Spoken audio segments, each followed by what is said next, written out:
ఏ కథకైనా ఒక మొదలు చివర అనేవి ఉంటాయి. ఆ మొదలుకి చివరికి మధ్య జరిగే విషయాలే మనకి ఎన్నో జ్ఞాపకాలను ఇస్తాయి. అవి మంచివి కావచ్చు, చెడువి కావచ్చు. కానీ నా చిన్నప్పటి జ్ఞాపకాలను తలుచుకుంటే అందులో మా అమ్మ ప్రేమ, మా నాన్న తిట్లు, నా చదువులు, మా అన్నయ్యతో రిమోట్ కోసం పడే గొడవలు, ఫ్రెండ్స్తో క్రికెట్ ఆడటం, ఇవన్నీ. వీటన్నిటిలో కూడా ఒక మంచి జ్ఞాపకం ఏంటంటే నా ఫస్ట్ లవ్. అదే అండి, మన ఫస్ట్ స్కూల్ క్రష్. నాకు తెలిసి అందరూ ఈ పదం వినగానే స్కూల్ డేస్కి వెళ్ళిపోయి ఉంటారు. 8th క్లాస్ తర్వాత మా అమ్మ నన్ను స్కూల్ చేంజ్ చేసింది. Next 9th and 10th classes నీ కెరియర్లో చాలా ఇంపార్టెంట్, బాగా చదువుకోవాలని మా ఏరియాలో బాగా పాపులర్ ఉన్న స్కూల్లో వేసింది. లేదమ్మా, నేను పాత స్కూల్లో పాత ఫ్రెండ్స్తో బాగానే చదువుకుంటా అంటే నీకేం తెలియదు ఊరుకో అని అరిచింది. ఇంకా చేసేదేం లేక నేను కూడా సైలెంట్గా కొత్త స్కూల్లో జాయిన్ అయిపోయా. ఫస్ట్ డే చాలా నర్వస్గా ఉంది, ఏం అర్థం కాలేదు, ఎవ్వరూ తెలియదు. ఇలా కన్ఫ్యూజన్లో ఉండగా అలా ఒక పిలుపు వినిపించింది. తిరిగి చూస్తే స్వాతి. ప్రిన్సిపల్ మ్యామ్ నిన్ను ఐడి కార్డు కోసం నేమ్ అండ్ డీటెయిల్స్ ఫిల్ చేయమని చెప్పారు అని ఒక ఫామ్ ఇచ్చింది. నేను ఓకే అని తీసుకున్నాను. మరి ఆ ఏజ్ వల్లనో లేదా అప్పటికే సినిమాల ప్రభావం వల్లనేమో ఆ అమ్మాయి ఏం మాట్లాడినా నచ్చేది. క్లాస్లో అమ్మాయికి కనిపించేలా కూర్చోవడం, బోర్డు వైపు కొంచెం సేపు, ఆ అమ్మాయి వైపు కొంచెం సేపు చూసేవాడిని. అందరి స్కూల్లో టాపర్కి ఉన్నట్టుగానే తినకు కూడా ఒక స్పెషల్ రెస్పెక్ట్ ఉండేది. క్లాస్లో టీచర్స్ అంతా చాలా స్పెషల్గా ట్రీట్ చేసేవాళ్ళు.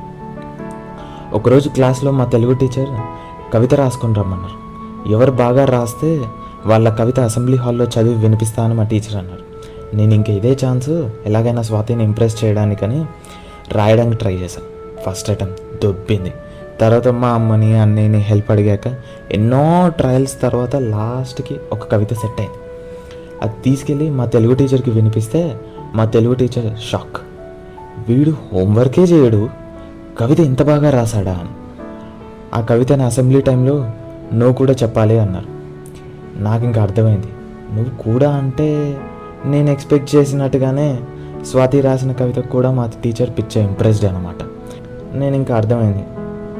నేను ముందు కొంచెం నర్వస్గా ఉన్నా, ఓకే స్వాతి ముందు ఎలాగైనా పిల్లని ఇంప్రెస్ చేయాలని కొంచెం ధైర్యంగా ఉన్నట్టు యాక్ట్ చేశాను. ఆ నెక్స్ట్ డే ఇద్దరం అసెంబ్లీలో కవిత చెప్పడం మా స్కూల్లో ఒక్కసారిగా ఫేమస్ అయిపోయాను. తర్వాత లంచ్లో స్వాతి నా దగ్గరకు వచ్చింది.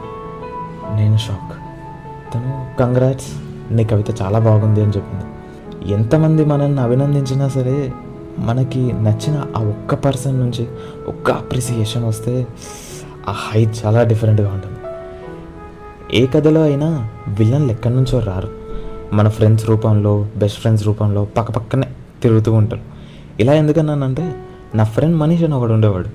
వాడు నా బెస్ట్ ఫ్రెండ్. వాడికి నేను స్వాతి అంటే ఇష్టం రా అని చెప్పాను, అంతే. ఇంకా వాడు క్లాస్లో చేసిన ఓవర్ యాక్షన్ ఉంది చూడు. మార్నింగ్ స్వాతి క్లాస్లోకి రావడంతోనే వీడు అరిచేవాడు, నా పేరు నాన్ స్టాప్గా అరుస్తూనే ఉండేవాడు. కొంచెం ఎంబారసింగ్గా ఉన్నా చాలా నవ్వుకునేవాడిని లోపల. ఇంకా అలా 9th క్లాస్ ఎగ్జామ్స్ దగ్గరికి వచ్చేసాయి. ఇంకా నా లవ్ చెప్పలేదు. ఒక పక్క మా మనీష్ గాడేమో ప్రపోజ్ చేయరా అంటూ వాడు, నాకేమో మాట్లాడాలంటే భయం. ఒకసారి తను స్కూల్కి రాలేదు. రెగ్యులర్గా వచ్చే అమ్మాయి ఏంటి సడన్గా హాలిడే తీసుకుంది అనుకున్నాను. నేను అనుకున్నాను మేబీ ఏమైనా హెల్త్ ఇష్యూ అవ్వచ్చు అని. ఆ తర్వాత 1 వీక్ అయింది, ఇంకా రాలేదు. నేను ఆగలేక మా మనీష్ గారు నేను సైకిల్ మీద తన ఇంటికి వెళ్ళిపోయాను.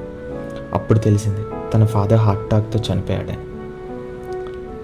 అది వినగానే చాలా బాధేసింది. నాకేం మాట్లాడాలో ఏం చెప్పాలో అర్థం కాలేదు. తన దగ్గరికి వెళ్ళా, కానీ ఏం మాట్లాడలేకపోయాను. ఇంకా అక్కడ వాళ్ళ చుట్టాలు అందరూ ఉండేసరికి తనతో ఏం మాట్లాడలేకపోయాను. మా మనిషి గారు అన్నాడు, రేయ్ ఇంకో ఫ్యూ డేస్లో మళ్ళీ స్కూల్కి వస్తుంది కదరా, ఏం ఫీల్ అవ్వకు, అప్పుడు మాట్లాడదాంలే అని అనేసరికి ఇంకా నేను అక్కడ నుండి వచ్చేసాను. రోజు తన కోసం నేను వెయిటింగ్ క్లాస్లో, ఈరోజు వస్తుంది రేపు వస్తుంది అని. కానీ 1 month అయిపోయింది, ఇంకా రాలేదు.